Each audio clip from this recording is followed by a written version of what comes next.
I never thought HOA fines would end in a flood, but when they accused me of owning too much water, I showed them exactly what pressure looks like. Imagine silk tents, champagne towers, investors in Italian suits, then my dam gates opening. Her perfect garden party didn't stand a chance. My name's Daniel Carter, and for most of my life I worked as a civil engineer designing irrigation systems. After 30 years of pipes, valves, and blueprints, I retired to the foothills of Colorado. I wanted peace, a garden, and a chance to finally breathe. But it wasn't just about me. My late wife, Emily, had dreamed of a garden that would feed others. Even when cancer weakened her, she talked about donating baskets of vegetables to the food bank. When she passed, I made her a promise. I'd keep that dream alive. So, I bought a property with 2.5 acres, rich soil, and most importantly, historic water rights dating back to the 1940s. With rain barrels and irrigation channels, I grew hundreds of pounds of produce every season. Every tomato harvested felt like honoring her memory. I wasn't bothering anyone. I wasn't flashy. I just wanted to live quietly, tend the soil, and keep Emily's promise alive. But peace never lasts when someone sees rules as weapons. Enter Veronica Steele, the newly crowned HOA president. She was the kind of person who made her presence known before she even spoke. Her white BMW gleamed like a surgical instrument. Her perfume cloud hit you before her words did. Always in tailored blazers, always with an iPad in hand, she treated every yard like a battlefield. She believed in aesthetic consistency. Translation: every mailbox, lawn, and flower bed should look exactly like the glossy brochure. And my rain barrels? To her, they were enemy number one. She marched up my driveway with 2 committee members in tow, clipboards in hand like riot shields. "Mr. Carter," she announced, "we need to talk about your water." Her manicured nail tapped my rain barrel as if it were contraband. That day she slapped me with an official notice. I was in violation of unapproved water storage. Fines would start immediately. I told her calmly that my water rights were older than this neighborhood itself. She just smirked, as if history meant nothing. But here's what she didn't know. I understood water pressure better than anyone. And soon she would, too. At first, it was laughable. A $200 fine here, a $500 inspection fee there. But soon, the letters stacked higher than my seed catalogs. According to Veronica, my barrels were breeding mosquito swarms. Never mind the sealed lids and filters I'd installed. She accused me of hoarding water, as if I were a dragon guarding a liquid treasure hoard. She brought in her secret weapon, HOA lawyer and brother-in-law Derek. He strutted onto my property in a $1,000 suit, waving cease and desist papers. State water rights don't supersede HOA covenants. He lectured, as if I were too old to understand legal words. He threatened foreclosure if I didn't drain every barrel within 48 hours. The absurdity didn't stop with me. My neighbor Margaret got fined for excessive bird feeders. Tom down the road was cited for parking his work truck in his own driveway. Elena was written up because her kid's swing set was the wrong color. That's when I realized it wasn't random nitpicking.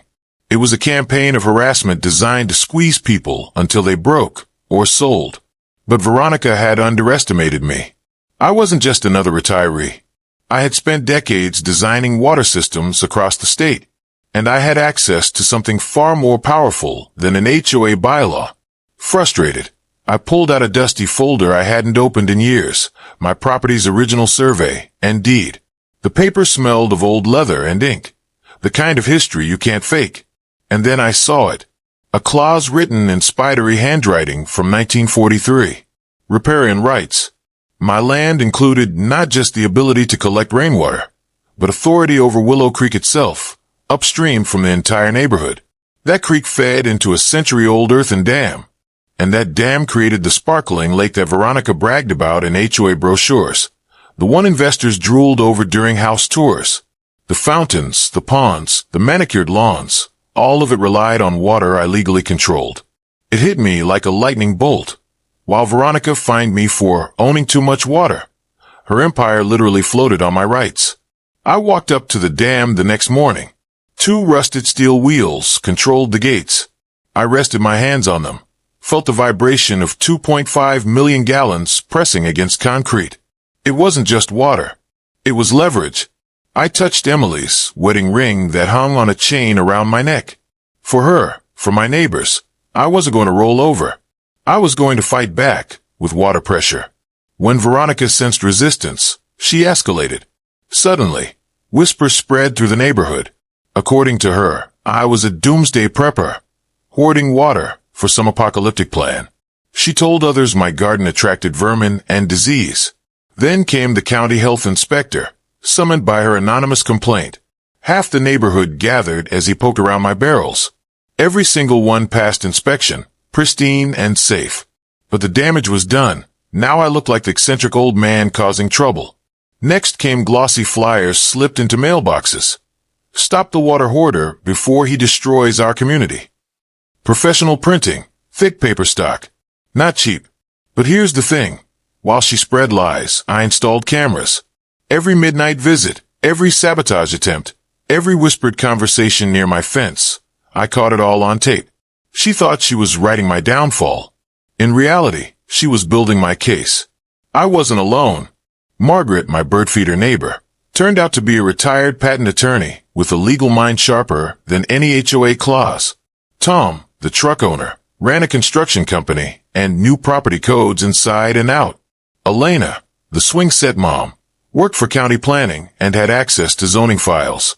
We started meeting in Margaret's kitchen over coffee strong enough to raise the dead. Each of us shared files, violations, and stories. Patterns emerged. Veronica targeted only those with land or leverage. The goal: force sales. And who held exclusive sales contracts? Her failing real estate company. We weren't victims. We were pawns in her survival scheme. Together, we decided we wouldn't just fight fines.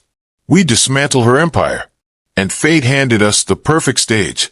Veronica's upcoming investor garden party. It was the talk of the neighborhood. Veronica spared no expense. White silk pavilions, crystal glassware, a string quartet practicing Mozart in the center of the floodplain. Yes, you heard that right, the floodplain. The very ground history proved had been underwater countless times during seasonal dam releases. Investors from Denver rolled up in black SUVs, stepping carefully in polished leather shoes. Caterers unloaded towers of champagne flutes. Veronica, in a flawless white blazer, preened like a queen preparing her coronation. And here's the irony. My dam maintenance, legally required, officially documented, fully notified, was scheduled for the exact same afternoon.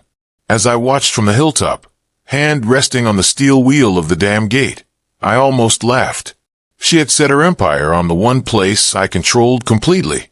The countdown had begun. At exactly 3 p.m., I turned the wheel. The steel groaned, water roared, and 50,000 gallons per hour surged downstream. At first, it was subtle. Puddles under buffet tables, musicians adjusting chairs as water lapped at their shoes. Then panic. Caterers shouting, equipment sparking, champagne glasses floating like diamonds in the rising tide. Investors bolted for higher ground, their suits splattered with mud. Veronica shrieked, mascara running, as her perfect party dissolved around her. I stood calmly with a megaphone, cameras rolling. This is not revenge, I announced. This is legally required dam maintenance. And this is what constitutional water rights look like. Justice flowed downhill, unstoppable. The aftermath was swift. Investors fled. Veronica's contracts collapsed. Derek, her lawyer brother-in-law, faced ethics violations. The HOA board was dismantled, replaced by neighbors who valued fairness over tyranny. Margaret established a rights clinic in her dining room. Tom was elected HOA president. Elena reformed zoning transparency. And me? I kept gardening, donating hundreds of pounds of food in Emily's name. The county even partnered with us to create a water rights education center. Proof that knowledge, like water, should flow freely. 6 months later, Veronica appeared at my door, broken and humbled. She whispered, "You saved me from becoming worse." I just nodded, because water always finds its level. So does justice.